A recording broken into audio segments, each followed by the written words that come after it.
اعوذ باللہ من الشیطان الرجیم بسم اللہ الرحمن الرحیم ومن لم يستطع منكم طولا أن ينكح المحصنات المؤمنات فمما ملكت أيمانكم من فتياتكم المؤمنات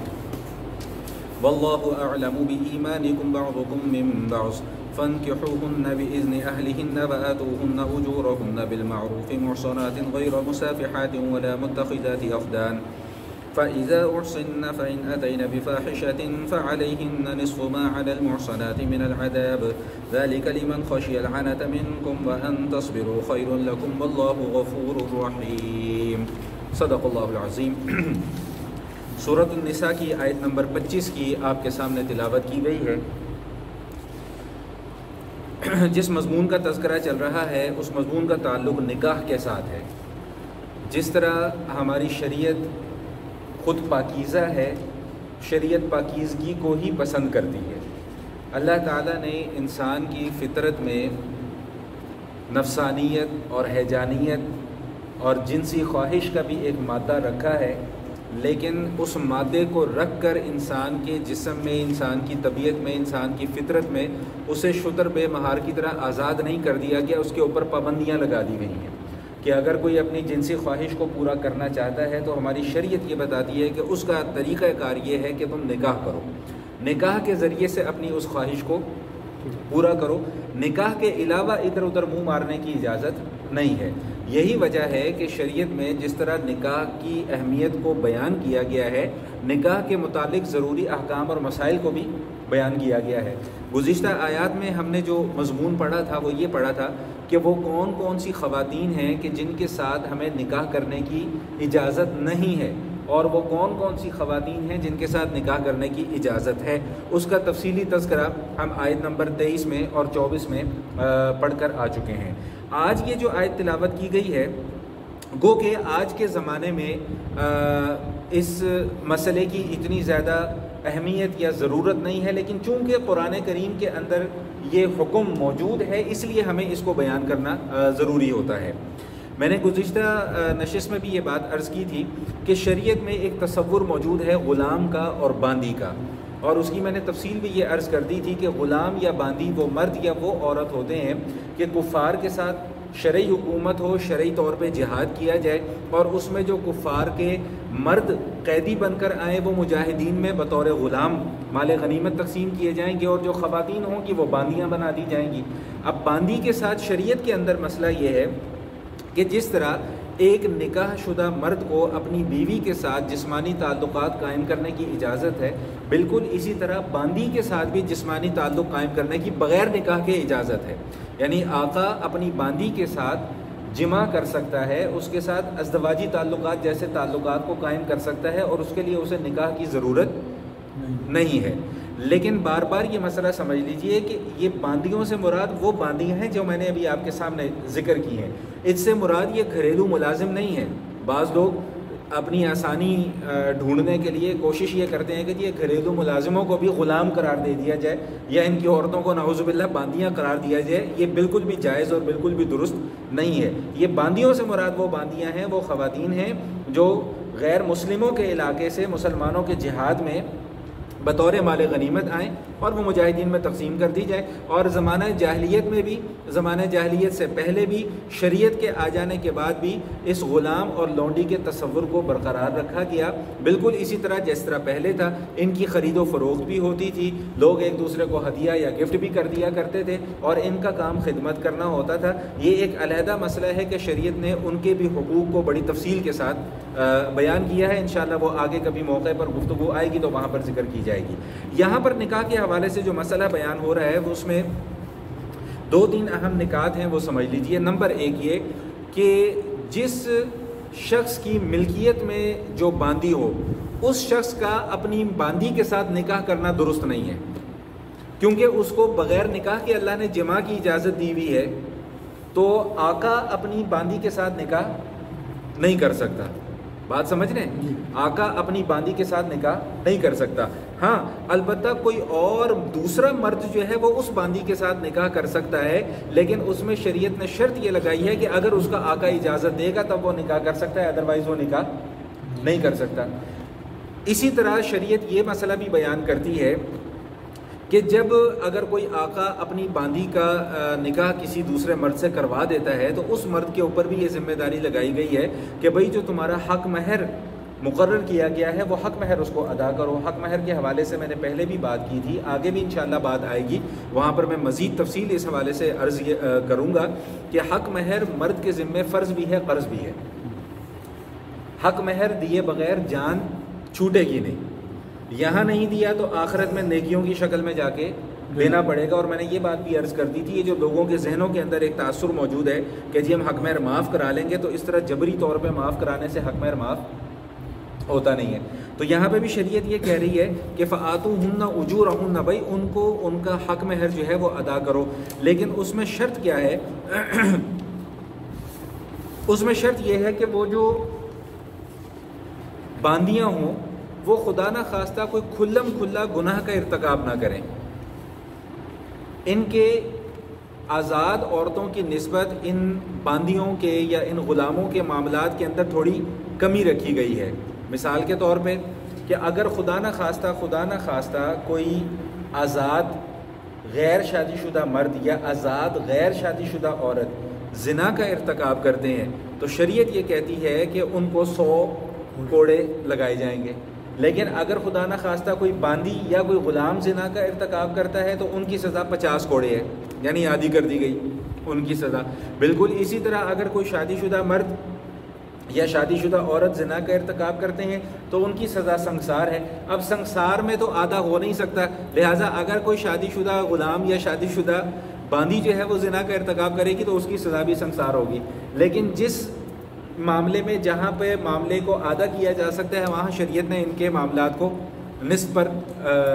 رکھ دیا ہے۔ بالکل اسی طرح شریعت یہ بھی ساتھ ساتھ کہتی ہے کہ بھائی اگر تو تمہیں کوئی آزاد عورت میسر آ جائے نکاح کرنے کے لیے تو پھر تم پریفر یہی کرو کہ تم کسی آزاد عورت کے ساتھ نکاح کرو، باندی کے ساتھ نکاح نہ کرو، کیونکہ ظاہری بات ہے کہ باندی جو ہے وہ ظاہری بات ہے وہ دوسرے کفار کے ممالک سے آئی بھی ہے، غلام بن کر آئی ہے، باندی بن کر آئی ہے، تو ہو سکتا ہے اس نے بھی اسلام قبول نہ کیا ہو۔ اور شریعت میں جس طرح انسان کو اپنی تربیت اور اپنی اصلاح کرنے پر زور دیا گیا ہے، اپنے سے کہیں زیادہ اولاد کی تربیت اور اولاد کی اصلاح کے اوپر بھی اتنا ہی زور دیا گیا۔ اب زیادہ تر جو بچوں کی تربیت کا معاملہ ہوتا ہے وہ خواتین کے ہاتھ میں ہوتا ہے، تو اگر خدا نہ خواستہ کوئی عورت ایسی ہو جو باندی ہو اور غیر مسلمہ ہو، مسلمان نہ ہو، تو پھر ظاہری سی بات ہے وہ اہل کتاب میں سے ہو تو اس کی پھر زیادہ توجہ اور اس کا رجحان جو ہے وہ زیادہ اسی طرف ہوگا، وہ بچوں کی تربیت بھی پھر اسی انداز سے کرے گی۔ اس لیے شریعت یہ کہتی ہے کہ بھئی پہلی کوشش تو یہ کرو کہ کسی آزاد مسلمان عورت سے نکاح کرو۔ اگر تمہارے پاس اتنا مال نہیں ہے کہ تم آزاد عورت کا خرچہ اٹھا سکو تو پھر گنجائش ہے تمہارے لیے کہ تم کسی کتابی جو ہے وہ باندی جو ہے وہ اس کے ساتھ نکاح کر لو۔ یہ اس صورت میں ہے، مشروط اجازت ہے، یاد رکھیے گا۔ مشروط اجازت کا مطلب یہ ہے کہ یہ اس صورت میں ہے کہ جب کہ تمہارے پاس مالی استطاعت نہ ہو، مالی استطاعت نہ ہو تو پھر تمہیں اجازت ہے کہ تم کتابیہ یا جو ہے وہ باندی کے ساتھ جو ہے وہ نکاح کر سکتے ہو، لیکن اگر تم صاحب حیثیت ہو، صاحب استطاعت ہو تو پھر یہ کرنا جو ہے وہ درست نہیں ہوگا۔ امام ابو حنیفہ رحمۃ اللہ تعالیٰ علیہ کے نزدیک جائز تو ہے لیکن مکروہ ہے۔ سمجھ میں آ گئی بات کہ نہیں آ گئی ہے؟ اور آخر میں یہ بات ارشاد فرما دی ہے کہ یہ تمہیں اجازت باندیوں کے ساتھ نکاح کرنے کی اس لیے دے دی گئی ہے تاکہ تم کہیں گناہ کے اندر مبتلا نہ ہو جاؤ۔ بھائی پہلی کوشش تو یہ ہے کہ جلد از جلد نکاح کر لو تاکہ گناہ والی زندگی سے بچ سکو، اور اگر خدا نہ خواستہ نکاح میسر نہیں آ رہا یا کوئی آزاد عورت میسر نہیں آ رہی یا تمہارے پاس اتنے اخراجات نہیں ہیں نکاح کرنے کے تو پھر کسی کتابیہ یا اس سے باندی سے جو ہے وہ نکاح کر لو، کیونکہ اس کا خرچہ جو ہے وہ کم ہوگا۔ ظاہری بات ہے وہ اپنے مالک کی اس میں سرپرستی میں ہوگی، تو اس لیے یہ مجبوری کی حالت میں جو ہے وہ اجازت دی گئی ہے۔ میں بات کو ختم کر رہا ہوں، اور بات کو ختم کرنے سے پہلے ایک اصولی جملہ جو میں اکثر احکام بیان کرتے ہوئے یہ بیان کیا کرتا ہوں۔ دیکھیں، ایک ہوتا ہے شریعت کا حکم، ایک ہوتی ہے شریعت کی طرف سے اجازت، دونوں میں بڑا فرق ہے۔ اجازت کا مطلب ہوتا ہے کہ عمل کرنے کی گنجائش موجود ہے، اور حکم کا یہ مطلب ہوتا ہے کہ عمل کرنا لازم ہے۔ ٹھیک، شریعت یہ کہتی ہے نکاح کرو، یہ حکم ہے۔ شریعت یہ کہتی ہے کہ زیادہ سے زیادہ 4 تک نکاح کر سکتے ہو، یہ اجازت ہے، یہ حکم نہیں ہے۔ میں اکثر مذاق میں لوگوں سے یہ کہتا ہوں نا کہ لوگوں سے مسئلہ پوچھ رہا ہوں کہ بھائی وضو کے فرائض آتے ہیں، وہ بھی 4 ہی ہیں، وہ نہیں پتہ ہوں گے بھائی شادی کتنی کر سکتے ہو، 4 یہ پتہ ہوگا مسئلہ، سمجھ میں آ گئی؟ تو شادی 4 کرنا سنت نہیں ہے، شریعت کا حکم نہیں ہے، یہ اجازت ہے، اور اجازت پر مجبوری کے وقت عمل کیا جاتا ہے، مشروط معاملات کے اندر اس کے اوپر عمل کیا جاتا ہے، اور حکم پر ہر عمل کرنا۔ اب حکم کیا ہے بھائی نماز پڑھو، اب اس کے اندر چوں چرا اگر مگر لیکن ویکن نہیں، مشروط اجازت، یہ بہرحال آپ کو پورا کرنا پڑے گا۔ تو میرا خیال ہے کہ میری یہ آخری بات جو ہے وہ اچھے طریقے سے سمجھ میں آ گئی ہوگی۔ اب ہم شروع سے آیات کا ترجمہ بھی کر لیتے ہیں تاکہ کوئی بات بیچ میں رہ گئی ہو تو وہ بھی سمجھ میں آ گئے۔ قرآن کریم میں اللہ کیا ارشاد فرما رہے ہیں، وَالْمُحْصَنَاتُ مِنَ النِّسَاءِ إِلَّا مَا مَلَكَتْ أَيْمَانُكُمْ، اور وہ عورتیں جو پہلے سے کسی کے نکاح میں موجود ہوں، جب تک وہ اپنے شوہر کے نکاح میں موجود رہیں گی ان سے نکاح کرنا جائز نہیں ہے۔ کوئی عورت کسی دوسرے مرد کے نکاح میں ہے تو اس عورت کا دوسرا نکاح نہیں ہو سکتا۔ الا ما ملکت ایمانکم، سوائے وہ باندیاں جو تمہارے قبضے میں ہیں، ان کے ساتھ تم بغیر نکاح کے بھی معاملات کر سکتے ہو، جیسا کہ میں نے عرض کر دیا۔ کتاب اللہ علیکم، اللہ کہہ رہے ہیں یہ حکم اللہ نے تم پر لکھ دیا ہے۔ یہ تسلسل پچھلی آیات کا چلا آ رہا ہے جو میں نے آپ کو بتا دیا تھا کہ کن کن عورتوں کے ساتھ نکاح کرنے کی اجازت نہیں ہے۔ وَأُحِلَّ لَكُم مَّا وَرَاءَ ذَلِكُمْ أَن تَبْتَغُوا بِأَمْوَالِكُمْ مُحْصِنِينَ غَيْرَ مُسَافِحِينَ، اور یہ جو خواتین کی کیٹیگری ہم نے آیت نمبر 23 اور 24 میں بیان کر دی ہے، ان کے علاوہ جو بھی خواتین ہیں ان کے ساتھ تم نکاح کر سکتے ہو۔ یاد رکھیے گا کہ جس عورت کے ساتھ نکاح نہیں ہو سکتا وہ محرم ہے، اور جس عورت کے ساتھ نکاح ہو سکتا ہے وہ غیر محرم ہے۔ اب اس میں چچا زاد، ماموں زاد، خالہ زاد، پھوپھی زاد، جتنے بھی زاد آتے ہیں، تایا زاد، یہ ساری کی ساری وہ خواتین ہیں جو غیر محرم ہوتی ہیں اور ان کے ساتھ نکاح کرنا جائز ہوتا ہے۔ بات سمجھ میں آ گئی ہے کہ نہیں آ گئی؟ تو اللہ کیا کہہ رہے ہیں، وَأُحِلَّ لَكُم مَّا وَرَاءَ ذَلِكُمْ، اور ان خواتین کے علاوہ جو ہم نے بیان کی ہیں ان کے علاوہ باقی عورتیں اللہ نے تم پر حلال کر دی ہیں، یعنی ان سے نکاح کیا جا سکتا ہے۔ أَن تَبْتَغُوا بِأَمْوَالِكُمْ محسنین غیر مسافحین، یہ کہ تم اپنا پیسہ خرچ کرو، یعنی حق مہر ادا کرو مال کے ذریعے سے اور ان سے نکاح کرو۔ محسنین، اور نکاح کرنے کا مقصد پاک دامنی حاصل کرنا ہو۔ نکاح کرنے کا مقصد صرف یہ نہ ہو کہ بس ہر وقت اب 24 گھنٹے اپنی شہوت پوری کرتے رہو، وہ ایک شریعت کی طرف سے رخصت ہے، اجازت ہے، اللہ نے ایک حلال طریقہ دیا ہے، ممانعت نہیں ہے، لیکن یہ نہیں کہ 24 گھنٹے بندہ اب اسی کام کے اندر لگا رہے۔ سمجھ میں آ گئی بات؟ فَمَا اسْتَمْتَعْتُم بِهِ مِنْهُنَّ، اب جن عورتوں سے تم فائدہ حاصل کرو یعنی نکاح کے ذریعے سے، تو پھر فَآتُوهُنَّ أُجُورَهُنَّ فَرِيضَةً، ان کے حق مہر جو ہے وہ تم ادا کرو، یہ تمہارے اوپر فرض قرار دیا گیا ہے۔ وَلَا جُنَاحَ عَلَيْكُمْ فِي مَا تَرَاضَيْتُم بِهِ مِن بَعْدِ الْفَرِيضَةِ، اور تمہارے اوپر کوئی حرج نہیں ہے کہ تم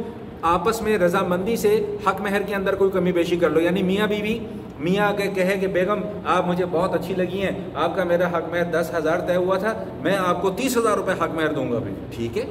اور بیوی یہ کہے کہ شوہر میاں جی آپ مجھے بہت اچھے لگے ہیں، آپ بڑا پیار کرتے ہیں، بڑی محبت کرتے ہیں، تو آپ نے میرا جو حق مہر 10,000 دینا تھا میں اس میں سے 5,000 آپ کو کم کر کے 5,000 کر دیتی ہوں، تو بشرطے کہ دونوں آپس میں راضی ہوں، جبر نہ ہو اس میں کسی بھی قسم کا، زبردستی نہ ہو، زور نہ ہو، تو حق مہر میں میاں بیوی اگر آپس میں کوئی کمی بیشی کر لیں تو وہ جائز ہے۔ ان اللہ کان علیما حکیما، بے شک اللہ سب کچھ جانتا بھی ہے، اللہ حکمت والا بھی ہے۔ ومن لم یستطع منکم طولا، اور اگر تم میں سے کسی کے پاس طاقت نہ ہو آزاد عورتوں سے نکاح کرنے کی، ان ينكح المحصنات المؤمنات، ایمان والی آزاد عورتوں سے نکاح کرنے کی طاقت نہ ہو، تو پھر فمما ملکت ایمانکم من فتياتکم المؤمنات، تو پھر ایمان والی باندیاں جو کسی کے قبضے میں ہو پھر ان کے ساتھ نکاح کی گنجائش موجود ہے۔ واللہ اعلم بایمانکم، اور تمہارے ایمان کو بھی اللہ خوب جانتا ہے۔ یہ نہیں کہ خود تو اپنے اوپر فتویٰ لگاؤ جی ہم پکے ٹھکے مومن ہیں، دوسرے کو کہو گے جی یہ مومن ہی نہیں ہے۔ اللہ کہتا ہے ہم تمہارے ایمان کو اچھے طریقے سے جانتے ہیں، کتنے پانی میں ہو یہ ہمیں پتہ ہے۔ بعضکم من بعض، وہ جو باندیاں ہیں وہ بھی تو آدم علیہ السلام کی اولاد ہیں، تمہاری جنس میں سے ہی ہیں، اگر ان سے نکاح کر لو گے تو تم کسی غیر جنس سے جا کے نکاح نہیں کر رہے، وہ کوئی جنی نہیں ہے، کوئی فرشتہ نہیں ہے، وہ بھی تمہاری طرح کا انسان ہے۔ فَانكِحُوهُنَّ بِإِذْنِ أَهْلِهِنَّ، جب ان سے نکاح کرنا ہو تو ان کے آقاؤں سے اجازت حاصل کرو۔ وَآتُوهُنَّ أُجُورَهُنَّ بِالْمَعْرُوفِ، اور دستور کے مطابق ان کا بھی حق مہر ادا کرو۔ مُحْصَنَاتٍ، بشرطے کہ وہ پاک دامنہ ہوں، غیر مصافحات، کھلم کھلا بدکاری کرنے والی نہ ہوں، ولا متخذات اخدان، اور پردے کے پیچھے بیٹھ کر دوستیاں کرنے والی نہ ہوں، جو ہمارے معاشرے میں آج کل بڑا عام چل رہا ہے۔ فون کے اوپر، انٹرنیٹ کے اوپر، فیس بک کے اوپر، انسٹاگرام کے اوپر ہیں جی، اور پتہ نہیں کو 50 قسم کی ایپس آ گئی ہیں، یہ چھپ چھپ کے دوستیاں لگانا شریعت اس کام کو پسند نہیں کرتی ہے۔ فَإِذَا أُحْصِنَّ، جب وہ نکاح میں آ جائیں تو فَإِنْ أَتَيْنَ بِفَاحِشَةٍ، اور اگر نکاح کے بعد خدا نہ خواستہ کوئی وہ گناہ کوئی بدکاری کا کام کر بیٹھیں تو فَعَلَيْهِنَّ نِصْفُ مَا عَلَى الْمُحْصَنَاتِ مِنَ الْعَذَابِ، تو جو اللہ تعالیٰ نے سزائیں آزاد عورتوں پر مقرر کی ہیں ان کو اس کا نصف، ان کی آدھی سزا جو ہے وہ دی جائے گی۔ ذَلِكَ لِمَنْ خَشِيَ الْعَنَتَ مِنْكُمْ، یہ جو لونڈی کے ساتھ نکاح کرنے کی اجازت ہے یہ اس صورت میں دی گئی ہے کہ جب تمہارے اوپر کوئی اسباب نکاح کرنے کے نہ تمہارے پاس پیدا ہو رہے ہوں اور تمہیں گناہ کا ڈر ہو، تو پھر اجازت ہے کہ تم